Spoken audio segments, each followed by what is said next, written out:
नमस्कार, मी प्रवीण शेट्टी, माजी महापौर वसई-विरार शहर महानगरपालिका।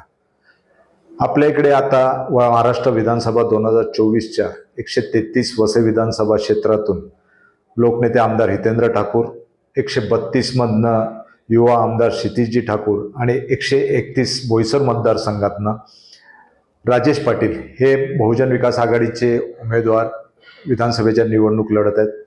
आपण नेहमीच बहुजन विकास आघाडीवरती प्रेम दिलाय, विश्वास दाखवलाय। या वेळेला सुद्धा आपण जो विश्वास पूर्वी दाखवला तो कायम ठेवावा आणि लोकनेते हितेंद्र ठाकूर, युवा आमदार क्षितिजी ठाकूर आणि युवा आमदार राजेशजी पाटील यांना भरघोस मतांनी निवडून द्यावे असे मी आवाहन करतो।